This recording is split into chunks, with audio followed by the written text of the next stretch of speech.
Vamos pegar as nossas Bíblias, vamos abrir lá na Carta aos Efésios, capítulo 2, vamos ler dos versículos 6 a 8. Diz assim: Deus nos ressuscitou com Cristo e com Ele nos fez assentar nos lugares celestiais em Cristo Jesus, para mostrar nas eras que hão de vir a incomparável riqueza de sua graça, demonstrada em sua bondade para conosco em Cristo Jesus. Pois vocês são salvos pela graça, por meio da fé, e isso não vem de vocês, é dom de Deus. Não por obras, para que ninguém se glorie. Amém? Senhor, em nome de Jesus, queremos colocar nossos corações, a nossa mente diante de Ti, que o Senhor possa falar aos nossos corações, ó Deus. Em nome de Jesus, perdoa nossas falhas, nossos pecados. Tenha misericórdia da minha vida, especialmente neste momento, ó Deus, que colocamos tudo diante de Ti, Senhor. Em nome de Jesus, amém. Pode se assentar.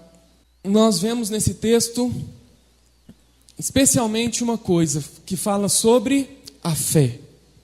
E nós vemos alguns equívocos, algumas misturas sobre fé, que normalmente a gente tem algumas dificuldades, às vezes até vai passando, vai falando, e a gente vai assimilando algumas coisas que são diferentes do que é realmente ter fé.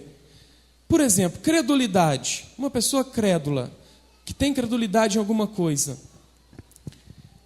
Por exemplo, vamos supor que o pastor Valtenci, orou por uma pessoa e Deus usou a vida dele, aquela pessoa foi curada. Aí se espalha um boato na igreja, assim, vamos lá no Valtenci, no pastor Valtenci, porque ele vai orar, você vai ser curado. Isso é credulidade, é você crer que aconteceu algo.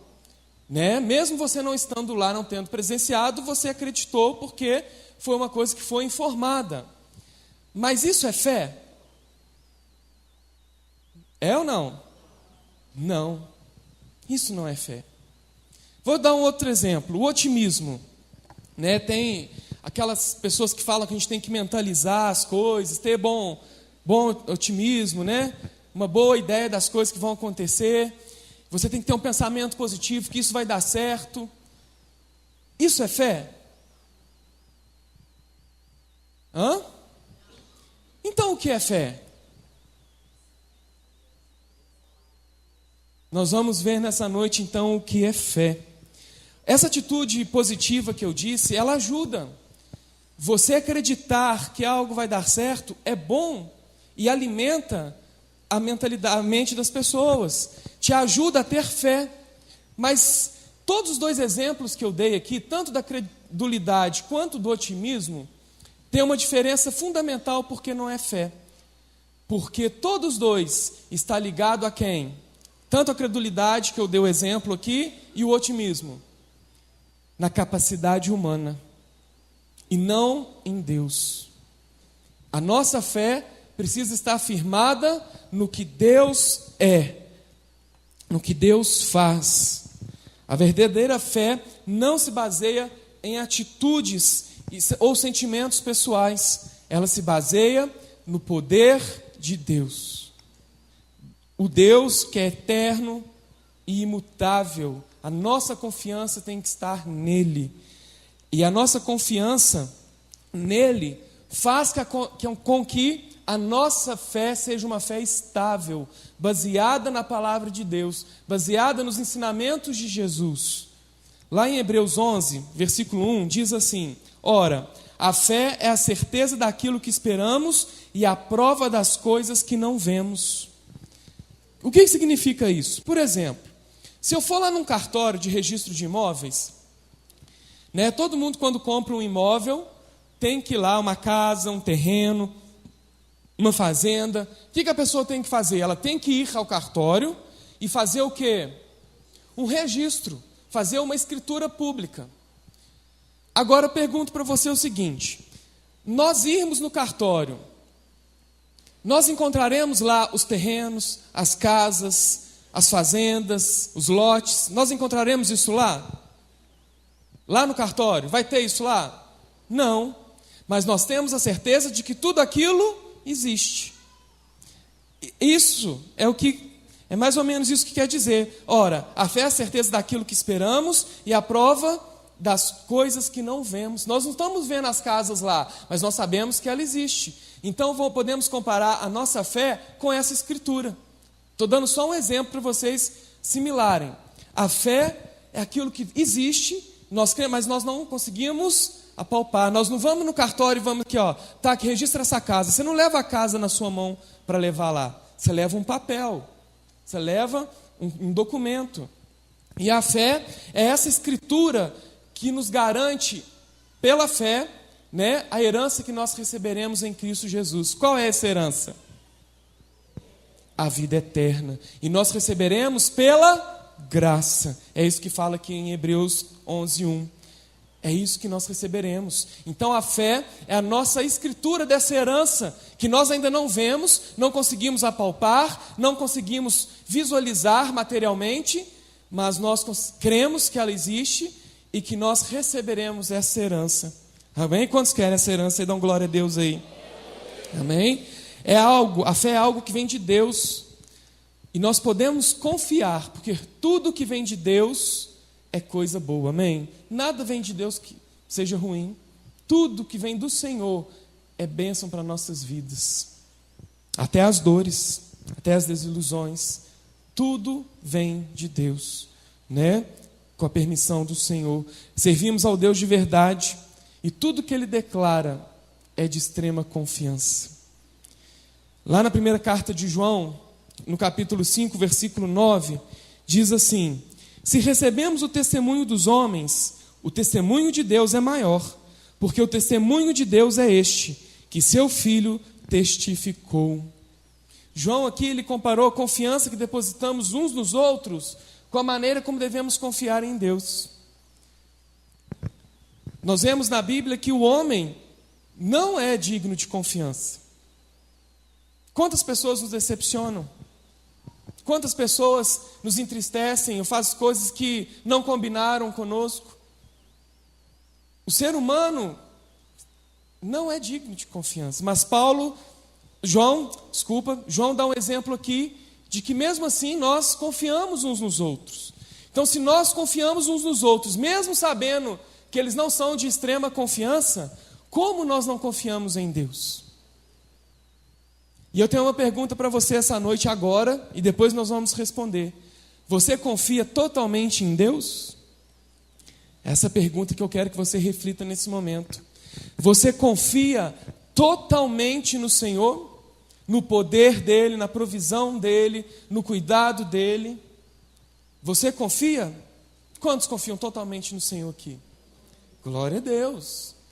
Mas depois eu vou te responder que talvez você esteja mentindo. Que isso, pastor? Com um exemplo bíblico. E eu estou dizendo aqui que a gente confia nas pessoas e temos dificuldade de confiar totalmente em Deus. Por exemplo, quantos pegaram uma ponte mesmo, da rua, para vir à igreja hoje? Quantos passaram por alguma ponte? Eu passei. Amém. Por que você passou por aquela ponte? Você não sabe quem construiu, você não sabe qual empresa foi lá e fez um bom alicerce, você não sabe qual engenheiro projetou aquela ponte, fez os cálculos daquela ponte. Mas mesmo assim nós confiamos em passar nela. Por quê? Porque nós damos um voto de confiança em saber que quem autorizou aquilo lá, foi porque está seguro, não é verdade? Né? Então nós damos esse voto de confiança às instituições, às pessoas que construíram. Vou te dar um outro exemplo. Quantos aqui tomaram um ônibus para vir aqui para a igreja hoje? Amém? Tem alguns irmãos que pegaram ônibus. Quando você entra no ônibus, você está colocando a sua vida na mão do motorista. Você está confiando que ele vai te trazer até a igreja, você está confiando que ele vai fazer o roteiro certo, você está confiando que ele sabe dirigir bem, você está confiando que a empresa que gere os ônibus é uma empresa responsável, não vai pôr qualquer um ali para dirigir, não é verdade? Senão você não entraria no ônibus. Então nós temos facilidade de confiar nas pessoas. Nós temos facilidade de confiar nas instituições, mas nós temos dificuldades de confiar em Deus. Nós temos dificuldade de confiar totalmente em Deus. E eu vou provar isso para vocês depois.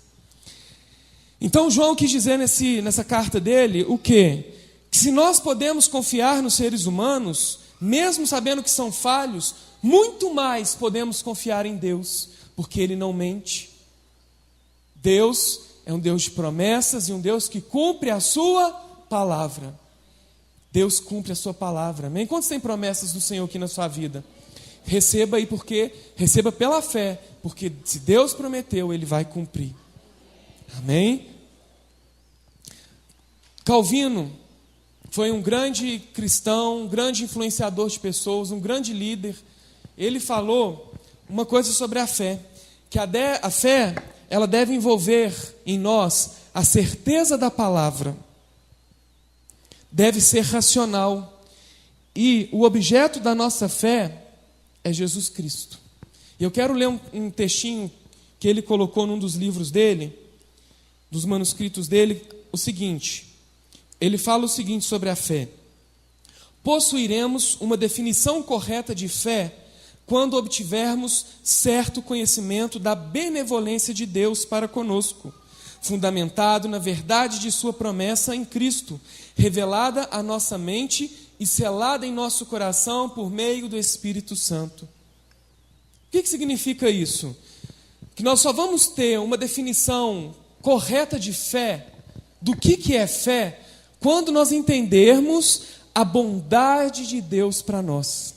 Isso é ter fé. Nós só vamos compreender a fé quando nós entendermos o amor de Deus para nós, que foi fundamentada na palavra de Deus, com a promessa do envio de Jesus Cristo para nos reconectar com quem? Com Deus. Ou seja, Deus nos amou de tal maneira que entregou seu único filho para morrer por nós, para nos reconectar com Deus. Por quê? Porque lá atrás na história, quando tinha Adão e Eva, o que aconteceu? O homem pecou e o pecado fez separação de Deus e os homens. E aí a fé, ela nos liga a Deus através desse entendimento do amor de Deus para conosco, que enviou seu Filho para morrer por nós. E esse conhecimento dado a nós é pelo Espírito Santo. É o Espírito Santo quem nos convence, é o Espírito Santo quem coloca isso nos nossos corações. Nos nossos corações. É o Espírito Santo. E o Espírito Santo, ele envolve duas identidades nessa questão da fé. Uma é a identidade de Cristo e a outra é a própria identidade. E qual que é a identidade de Cristo? Que ele nasceu de uma virgem. Alguém tem dúvida disso? A Bíblia diz que Jesus nasceu de uma virgem, bendita entre as mulheres. De que ele cresceu nesse mundo, viveu e se entregou ao ministério, foi perseguido, foi crucificado, morreu e ressuscitou ao terceiro dia, para nos testificar do plano de Deus para nós, para a nossa própria justificação diante de Deus. Essa é a identidade de Jesus. E a nossa identidade? Qual é a nossa identidade? Que nós somos pecadores, mas nós somos filhos amados do Senhor. E nós conquistamos isso através da graça, através de Jesus, através do sacrifício dele naquela cruz por nós. Isso é a fé. A nossa fé está baseada nisso, no poder de Deus, na doação de Deus que entregou o seu Filho para morrer por nós. Eu queria que você abrisse a Bíblia lá no Evangelho de João, capítulo 16. Evangelho de João, capítulo 16. Nós vamos ver uma declaração de Jesus aqui, nos versículos 8 a 11. Diz assim: e quando ele quem? O Espírito Santo. E quando ele vier, convencerá o mundo do pecado e da justiça e do juízo. Do pecado, porque não crê em mim. da justiça, porque vou para meu Pai, e não me vereis mais, e do juízo, porque já o príncipe deste mundo será julgado. Até aí. Então o que nós vemos aqui? Que o Espírito Santo é o que convence o mundo do pecado, porque o mundo não crê em Jesus. As pessoas do mundo não creem em Jesus como nós cremos, que Ele entregou por nós, que Ele morreu naquela cruz por nós, e que Ele um dia virá buscar a sua igreja. E o Espírito Santo é quem nos convenceu disso, através da palavra do Senhor. Mas aí eu te pergunto, como o mundo lá fora será convencido de que Jesus realmente veio? Como que eles vão ter ciência disso, que Jesus morreu pela vida deles? Como eles vão conhecer essa verdade? Através de nós. Através de nós. Então nós precisamos ter convicção daquilo que Jesus é para nós, daquilo que Jesus fez por nós. Porque como nós impactaremos as vidas das pessoas que estão lá fora, se nós não formos impactados por essa verdade? Se essa fé não pulsar nos nossos corações, o Espírito Santo é que nos convence, e convence as pessoas. Mas sabe o que acontece muitas vezes das pessoas que estão lá fora, e algumas aqui dentro da igreja? É que o pecado coloca o ego das pessoas em primeiro lugar. As pessoas não querem renunciar às suas vidas para Deus. As pessoas não querem deixar de viver suas paixões por causa de Deus, por causa de um testemunho. As pessoas querem viver o dia após dia e ser frequentadoras e simpatizantes do Evangelho. Mas a renúncia está lá embaixo. E assim, as pessoas agindo dessa maneira, elas desprezam a fé. Elas vivem apenas uma religiosidade. Apenas uma religiosidade. Quando a fé brota no nosso coração, o arrependimento vem logo em seguida. E com o arrependimento vem o abandono do pecado e a mudança de atitude. Nós precisamos trazer o arrependimento no nosso coração e mudarmos de atitudes, amém? As pessoas, elas entendem que a graça vai cobrir todos os pecados, mas só vai acontecer isso se houver o arrependimento. Existe um entendimento aí errôneo de que todos serão salvos pela graça, mas Pedro, já no Novo Testamento, desmente essa propagação mentirosa que tem feito aí. O Pedro diz o seguinte, olha o que Pedro diz. Assim, lá, 2 Pedro, se você quiser abrir aí e conferir, capítulo 2, versículo 9. Assim, sabe o Senhor livrar da tentação os piedosos e reservar os injustos para o dia do juízo, para serem castigados. Olha que pesado isso. Mas por que muitos pensam que todos serão salvos pela graça? Porque não quer arrepender e não quer mudar de posicionamento.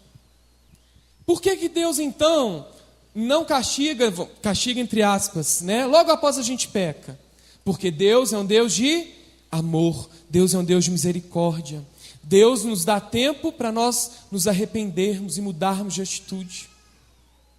Por isso nós não somos fulminados, pela graça e misericórdia do Senhor. E Ele nos dá tempo para nós mudarmos de atitude, para nós mudarmos de posicionamentos diante dEle. Deus evita julgar os pecadores imediatamente, porque Ele é misericordioso. Então, as pessoas que falam que não vai ter juízo, elas estão mentindo para você. Vai haver um juízo sim. No Novo Testamento fala isso. Pedro diz isso. Vamos ler de novo aí? Segunda carta de Pedro, capítulo 2, versículo 9. Diz assim: assim sabe o Senhor livrar da tentação os piedosos e reservar os injustos para o dia do juízo, para serem castigados. A palavra está aí. Está aí. Pode pôr, Juan. Está aí, ó.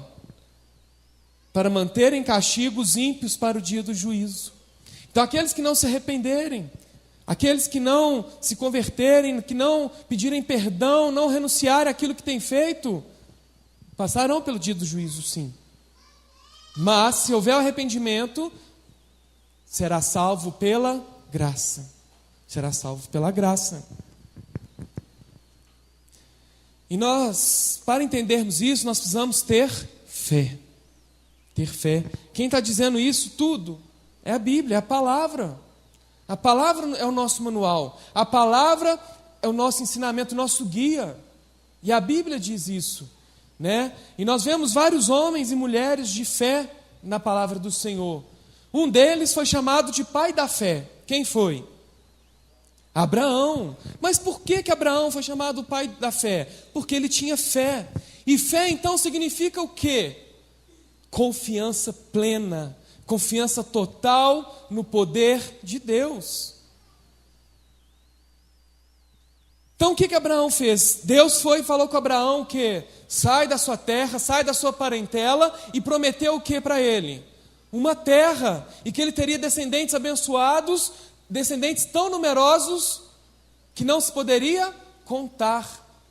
E Deus manda ele sair da terra dele ali, e ele sim, crendo, tendo fé e obediência ao Senhor, ele junta suas coisas e vai, mesmo sem saber para onde ele iria, numa atitude de confiança, de obediência e de fé. Abraão fez isso, e Deus guiou toda a história de Abraão. Abraão confiou no Senhor, apesar da fome, do perigo, da demora em cumprir a promessa. Ele esteve ali fiel ao Senhor, esteve ali fiel na obediência ao Senhor. E quantos de nós não temos esperado o tempo do Senhor, o cumprimento da promessa do Senhor nas nossas vidas? Queremos pular os muros, saltar as muralhas, derrubar gigantes, mas queremos muitas vezes pela nossa própria força, quando nós devemos esperar e confiar no Senhor. O tempo do Senhor para nós pode demorar aos nossos olhos, ao nosso entendimento, mas a Bíblia diz que tudo tem um tempo determinado por Deus. Tudo tem um tempo. E nós, humanos, seres humanos, falhos que somos, não conseguimos esperar esse tempo. E aí nós atropelamos as coisas. E aí tropeçamos e caímos. Muitos têm desviado da igreja por decepcionar com Deus. Deus não ouviu a minha oração. Deus não converteu meu marido. Estou esperando há 2 anos. Tem gente que espera 20 anos para a conversão do marido ou da esposa. E aí vem para a igreja, vem para Jesus, querendo que Jesus mude tudo de uma vez só. Mas e o tempo de Deus? E a confiança plena em Deus? Onde está essa confiança plena? Onde está essa confiança? Nós precisamos confiar plenamente no Senhor, amém? Fala para o seu irmão aí, você precisa confiar plenamente naquilo que Deus faz e no tempo que Deus faz. Nós precisamos ter essa fé, meus irmãos, esperar a promessa de Deus se cumprir. Deus prometeu para Abraão que a sua esposa Sara, mesmo sendo idosa, mesmo sendo estéril, ela geraria filhos. E Abraão creu nessa promessa. Ele esperou o tempo do Senhor.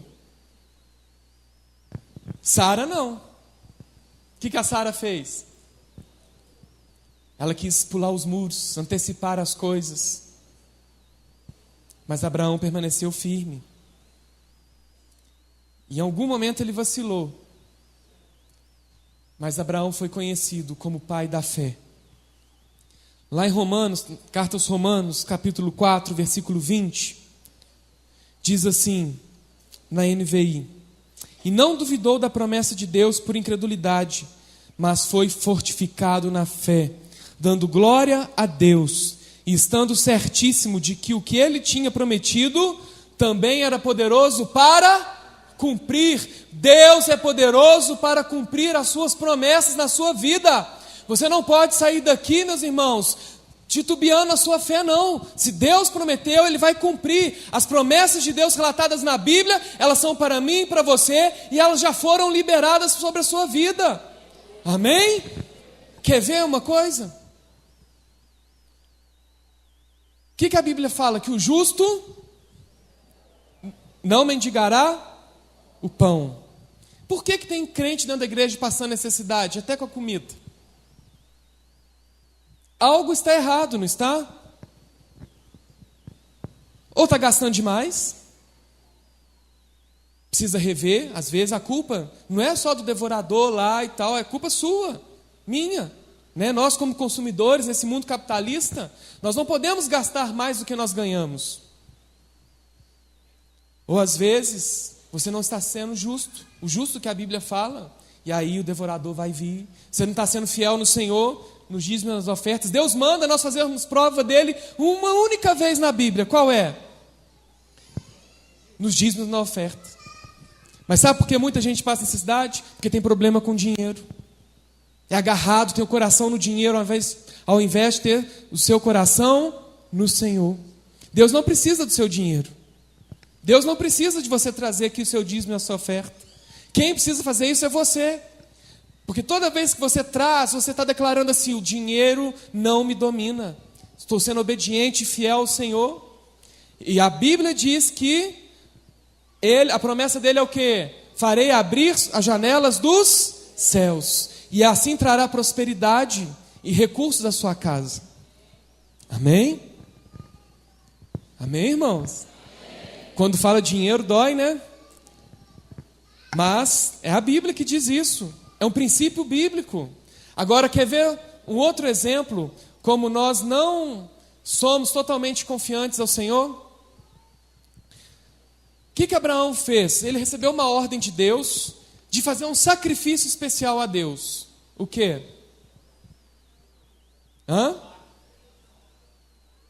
Qual era o sacrifício? De sacrificar o próprio filho. E Abraão fez o quê? Ele obedeceu e foi para o lugar com o filho para fazer aquele sacrifício. Ele foi com o filho dele, mas ele foi confiando que o Senhor prepararia o quê?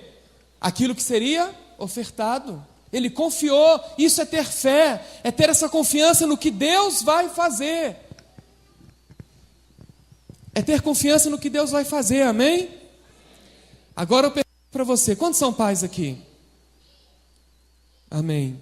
Se o próprio Deus viesse aqui agora para você e falasse: vai lá na Serra do Lenheiro, leva o seu filho na pedra mais alta daquela serra e sacrifica ele para mim. E aí? O próprio Deus vir até você e falar isso. Não é profeta, não. O próprio Deus. Qual seria a sua reação?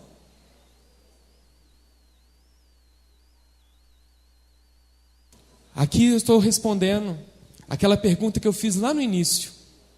Nós somos completamente confiantes em Deus? A resposta está aqui agora, diante dos pais.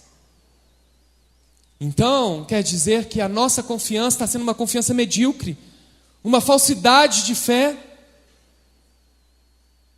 Se eu acabei de citar o exemplo de Abraão aqui para vocês, nós acabamos de ver que Deus providenciou o cordeirinho ali para ser sacrificado no lugar do filho dele. E aí eu pergunto para vocês, se vocês levariam seu filho lá para ser sacrificado? Muitos fizeram assim, que eu consegui ver. Que fé é essa que nós temos? É uma fé medíocre, é uma fé falsa, uma obediência falsa. Se o próprio Deus falar, nós devemos obedecer, crendo que Ele proverá o que precisa ser feito ali. Amém? Tão triste aí, irmão? Descobriu que sua fé é uma fé falsa? É uma fé limitada, não é verdade? Mas nós não podemos sair daqui hoje com essa fé limitada. Nós temos que sair com uma fé convicta no poder de Deus, naquilo que Ele pode e vai fazer em nossas vidas, amém? Então, se Deus pedir para você ir lá, você tem que ir, porque Ele vai providenciar. Ele não queria o Isaac, ele não queria que Abraão sacrificasse o filho dele. Deus em momento nenhum quis aquilo. O que Deus quis? Ver a obediência e a fidelidade de Abraão. E Deus está pedindo muitas coisas a nós hoje. Nós temos entregado aquilo que Deus está pedindo? Nós temos renunciado o que nós precisamos renunciar para agradar o Senhor? Nós temos entregado o nosso Isaac? Nós temos tido fé para entregar aquilo que Deus está nos pedindo? Se você não está tendo essa fé, meu irmão, minha irmã, hoje você precisa sair daqui com seu coração convicto de que Deus é o Deus dos recursos, é o Deus que provê todas as coisas, é o Deus que entregou seu filho para morrer em seu lugar, e é um Deus que quer a sua vida eternamente com Ele ali, como filhos e filhas diante dEle. E para alcançarmos isso, precisamos ter fé, uma fé verdadeira. Não havia limites para a fé de Abraão. Não havia limites. Você não pode pôr limites na sua fé. Você não pode pôr limites naquilo que Deus pode fazer. Amém? Você não pode pôr limites. A fé é confiança. Fé é compromisso. Fé é fidelidade. Está ligado diretamente à vocação, à devoção. A fé se faz presente ao longo de uma vida inteira, fortalecendo-se dia após dia e revelando Jesus a nós e ao mundo através do Espírito Santo. A nossa fé, a nossa confiança tem que estar firmada em Jesus. O Senhor Deus não falha. Quanto mais você conhece, mais a sua fé é fortalecida. Como você vai conhecer a Deus? Os feitos dele, através da... Como você vai conhecer o que Deus é? Através da... Como você vai conhecer as promessas de Deus para a sua vida? Através da... Como você vai saber o que você deve fazer diante de Deus, diante dos homens? Através da palavra. E o que nós temos visto, Carol e eu, ao longo desses 2 anos que nós estamos aqui, é que toda vez que nós atendemos algum casal, alguém que está passando por problema, por gigantes na vida, né? Dificuldades, a gente faz uma pergunta: você tem lido a Bíblia? Você tem se alimentado, se fortalecido na palavra do Senhor? E em 95% das vezes, sabe qual que é a resposta? Não. Não. E não. O que está acontecendo conosco? Queremos ter uma fé vazia? Uma fé limitada? Precisamos ter uma fé de confiança em Deus, no poder de Deus, naquilo que Ele pode e vai fazer. E nós só conseguiremos isso, não é vindo no domingo, na quarta, não. É tendo intimidade com Ele, tendo intimidade com o Espírito Santo, tendo intimidade, conhecendo Ele, lendo a Sua palavra, meditando nela. E Deus se revela a nós através da Sua palavra, através dos seus ensinamentos. Quantos querem receber essa revelação de Deus na sua vida? Então faça um compromisso hoje, fique com sua mão levantada. Faça um compromisso hoje de mergulhar na palavra do Senhor, de ir mais fundo, para que a sua fé seja fortalecida. Faça esse compromisso aí, fala: Senhor, aqui diante do Senhor estou fazendo esse compromisso. Eu preciso ter mais fé no meu coração, eu preciso ter mais fé para passar diante das tribulações, das dificuldades. Fala aí com o Senhor, faça esse compromisso. Amém? A Bíblia diz o quê? Se você tiver a fé do tamanho de um grão de mostarda, será capaz de remover os montes. Não a Serra do Lenheiro, ou a Serra Tiradentes, não é isso não. A Bíblia, quando fala de monte, é em relação ao quê?